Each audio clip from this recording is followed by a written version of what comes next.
que plantea tres formas de arreglárselas con el malestar en la cultura.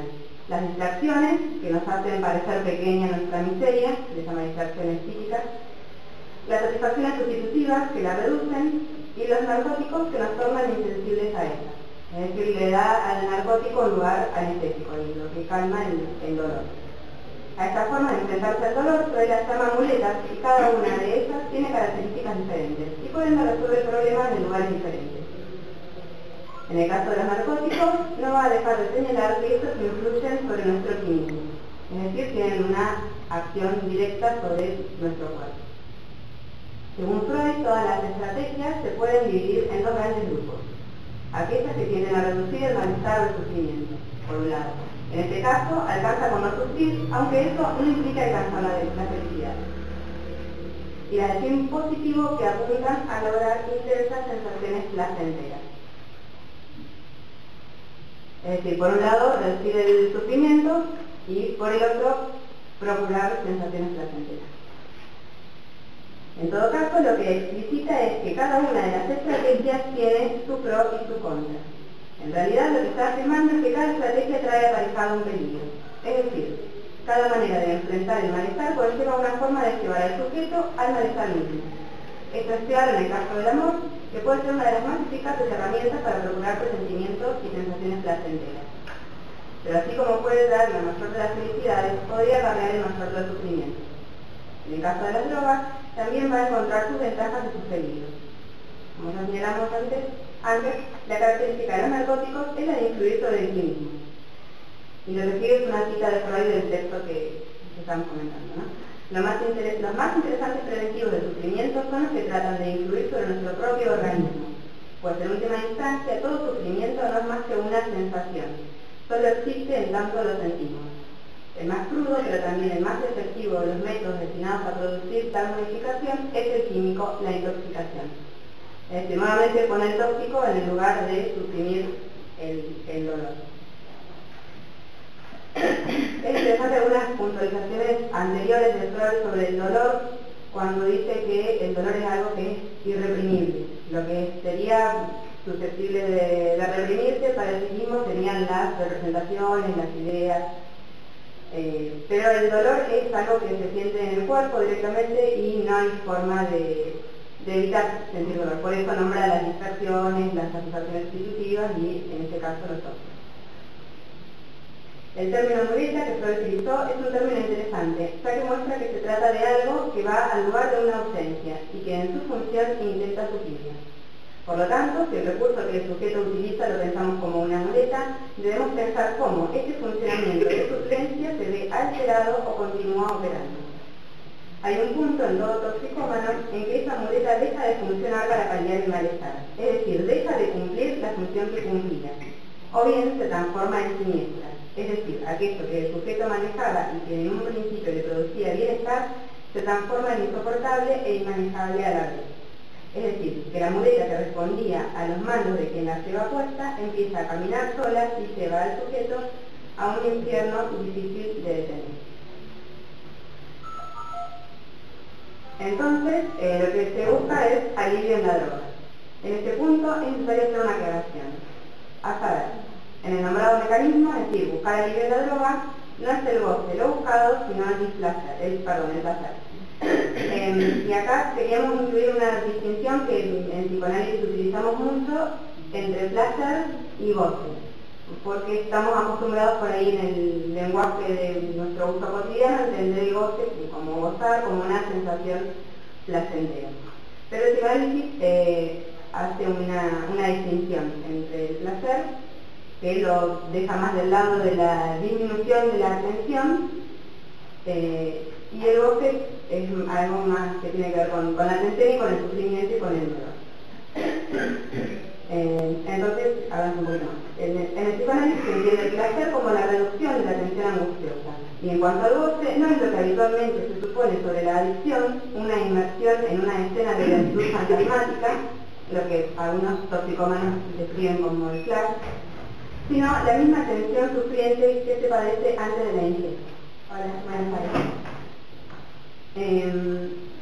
Y habíamos una cita de Lacan que explica un poco esta distinción entre placer y goce.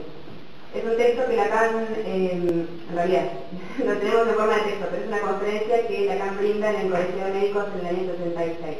Es decir, que pretende transmitir algunas de las ideas del psicoanálisis a un público no psicoanalítico. Se pregunta, ¿qué se nos dice del placer? Que es la menor excitación, lo que hace desaparecer la tensión. La tempera más. Por lo tanto, aquello que nos detiene necesariamente en un punto de alejamiento, de distancia muy respetuosa del goce. Pues lo que yo llamo goce, dice Lacan, en el sentido en que el cuerpo se experimenta, es siempre del orden de la tensión, del forzamiento, del gasto, incluso de la hazaña. Incontestablemente hay goce en el nivel donde empieza a aparecer el dolor. Esto es lo que decíamos hoy. El goce queda del lado del dolor, de la tensión y de los sufrimientos. Y sabemos que es solo a nivel del dolor que puede experimentarse toda una dimensión del organismo que de otro modo permanece velada. Siempre el goce va a tener que ver con cuestiones del cuerpo. Hasta ahí es la cita de Lacan. Definido así, el goce, la conclusión es que la droga va contra el goce, es decir, va contra el sufrimiento. Es necesario entender por goce ese nivel donde empieza a aparecer el dolor, ya sea el del cuerpo o el dolor del existir freudiano, para darse cuenta de que el adicto, lejos de buscar el goce, intenta con la droga levantar una barrera contra él. Cuando fallan los mecanismos del principio del placer y del deseo. Por otra parte, este es el pensamiento de Freud en la materia, que siempre entendió la intoxicación como localizada en la serie de las defensas contra la inundación pulsional. Pero, dada la cualidad indecidible del farmacón, esta ambigüedad de la que hablábamos hoy, no debe extrañarnos que, yendo contra el goce sea reencontrado en el extremo del camino que se rompió para hacerlo desaparecer. Es lo demoníaco que retorna en la conducta de un sujeto movido por la necesidad de placer. Es la frontera donde el placer buscado queda sometido a un encuentro inesperado.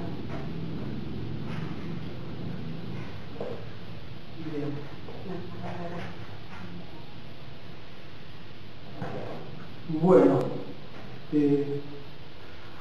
retomando un poquito la idea central, ¿no?, del primer texto que se recortó, que es el malestar en la cultura, donde es la tesis fundamental que a nosotros nos parece como ineludible a la hora de pensar cualquier cuestión en relación a las adicciones, donde se definió un malestar inherente y no eliminable por el solo hecho, ¿no?, de habitar la cultura, de estar en la cultura. Es importante que, si bien, ¿no?, eso pareciera que es un punto que trasciende, digamos, que es ahistórico, social, que no tiene que ver con determinada comunidad, ni con determinado tipo de organización social, ni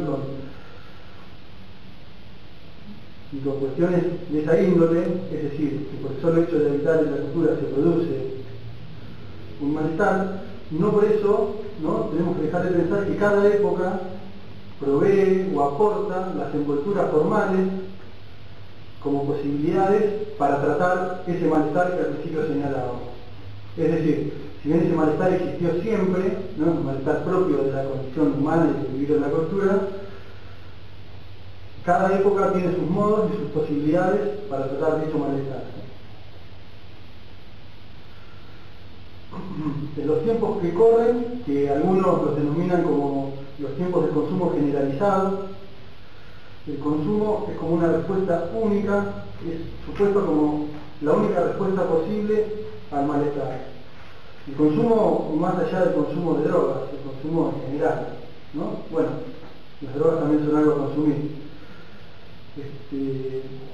Esta cuestión nos parecía muy pertinente pensarlo en relación a los adolescentes, ¿no?, y a lo que planteamos al principio, como los adolescentes, como en esa dialéctica entre las preguntas y las respuestas. Es que si el adolescente se ve compelido a encontrar respuestas a alguna de esas preguntas, ¿no?, la cuestión del nombre, el ser, el lazo con los otros, el encuentro con el otro sexo, la cuestión de la salida exogámica, y si la época brinda posibles respuestas por medio del consumo, el adolescente es particularmente susceptible y permeable a consumir justamente lo que la época le